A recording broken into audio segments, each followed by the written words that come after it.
السلام علیکم ورحمۃ اللہ وبرکاتہ۔ دوستو، آج ایک انتہائی غمگین اور افسوسناک خبر پہنچی۔ حضرت پیر ذوالفقار احمد نقشبندی رحمۃ اللہ علیہ اب ہمارے درمیان میں نہیں رہے۔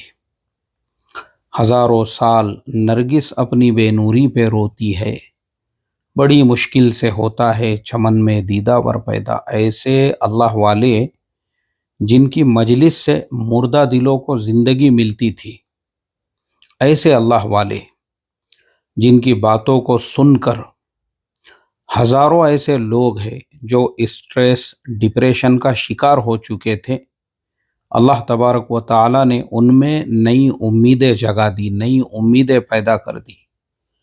لوگ جب آپ کا بیان سنتے تھے تو اصلاح اور تربیت کا جو طریقہ کار آپ کا تھا، اور آپ جدید اور ماڈرن مثالوں سے جو باتیں سمجھاتے تھے، تو آج کے زمانے کا جو جین زی ہے وہ بھی اچھی طرح سے آپ کی باتوں کو سمجھ جاتا تھا۔ بہت سارے جو پرانے خیالات کے لوگ ہیں، ان میں سے بہت سو کو آپ کی باتیں ماڈرن لگتی تھی، لیکن چونکہ ہم جن لوگوں کے ساتھ اٹھتے بیٹھتے تھے، ابھی چند روز پہلے ہی میرے ایک عزیز دوست ہے، ڈاکٹر صاحب ہے، امریکہ کے اندر وہ پریکٹس کرتے تھے، ان سے میری ملاقات ہوئی۔ وہ خود مجھے بتانے لگے کہ مفتی صاحب، میں جن چند لوگوں کو سنتا ہوں، ان میں ایک مفتی مینک صاحب ہے جن کے انگلش بیانات میں سنتا ہوں، اور دوسرے نمبر پر حضرت پیر سید ذوالفقار احمد نقشبندی رحمۃ اللہ علیہ۔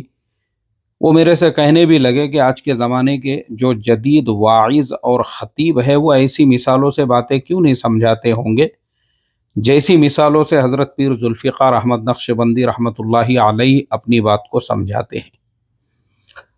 آج وہ بندے خدا اپنے محبوب کے دربار میں پہنچ گئے، لیکن ایسے لاکھوں لوگوں کو اپنے پیچھے سوگوار چھوڑ کر چلے گئے جو آپ کے بیانات سے استفادہ کرتے تھے۔ ہماری دعائیں ہیں آپ کے لیے، اللہ تعالیٰ آپ کو کروٹ کروٹ جنت الفردوس میں جگہ عطا فرمائے، بال بال آپ کی مغفرت فرمائے۔ میری بھی نسبت ہے حضرت پیر صاحب سے کہ میرے جو شیخ ہے ان کو خلافت اور اجازت حضرت پیر ذوالفقار احمد نقشبندی رحمۃ اللہ علیہ سے ہی ملی ہوئی ہے۔ اللہ تعالیٰ آپ کی مغفرت فرمائے، درجات کو بلند فرمائے۔ السلام علیکم ورحمۃ اللہ وبرکاتہ۔